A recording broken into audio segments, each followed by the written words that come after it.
The fire was too beautiful to be trusted.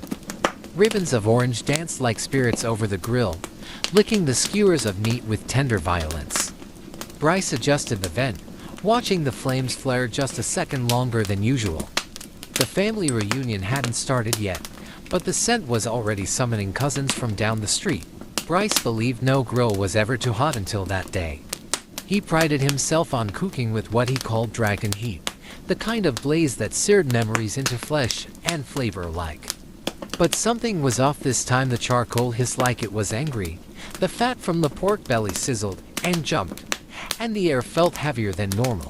The first sign came in smoke that refused to rise. Instead, it coiled downward and sideways, creeping like fog with intent. Bryce coughed and stepped back, blinking as the hot air bit at his eyes.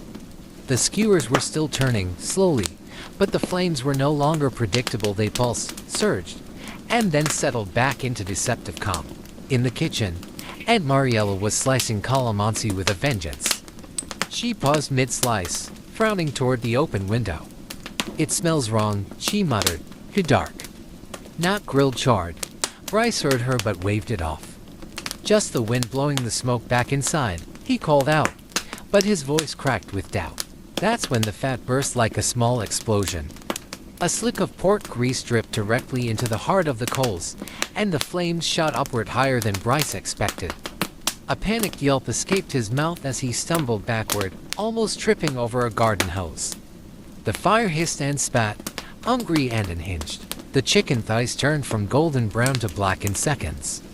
Bryce's tongue snapped around one piece, but it stuck to the grill like tar.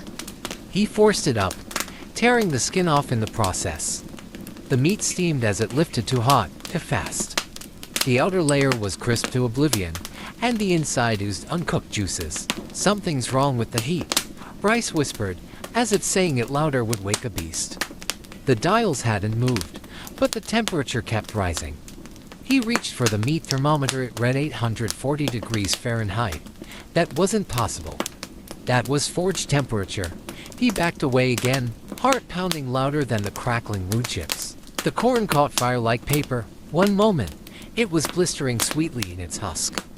The next, it was engulfed in flames, silk strands curling into smoke. A kid from the family ran up, wide-eyed. "Is this part of the show?" Bryce shook his head and doused the corn with a beer bottle. Aunt Mariella stormed out, wielding her chopping knife like it was a holy relic. "What did you do?" she asked, staring at the charred mess. Her eyes darted to the grill, then narrowed. "That fire isn't right," she said. "It's too fast, too wild. This isn't cooking, it's consuming." Bryce looked down at his trembling hands. Then came the howl, not from any person, but the fire itself. A shrill, animalistic whine erupted from the grill as if the flames had inhaled too deeply and were screaming from their chest. Everyone froze. Even the wind stopped. Smoke funneled upward in a violent spiral, dragging embers with it like a reverse waterfall. The grill lid clanged shut on its own. The metal sizzled from the heat inside, pulsing like a heartbeat. Bryce reached for the handle and recoiled. The heat was unbearable and natural. "That's not how this grill works," he muttered. Mariella was already backing away. "Get water," she snapped. "Not from the hose. It's salt." The neighborhood smelled like a festival gone wrong. Families who had brought sides and desserts were arriving just in time to see Bryce struggling with a writhing flame that no longer cared about food. Platters of pancit and lumpia were abandoned. Someone shouted, "Call the fire department." Someone else whispered, "It's possessed." Then, the grill cracked. A loud pop split the air, followed by a low groan as the metal split along its side. The coals inside glowed white-hot, and natural, and nearly translucent. Something was burning beneath the charcoal, something not placed there by human hands. Aunt Mariella stepped closer, chanting under her breath. She scattered rock salt in a circle, muttering prayers that didn't sound entirely Catholic.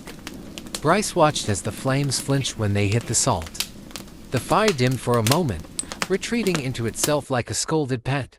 "What is this?" he asked.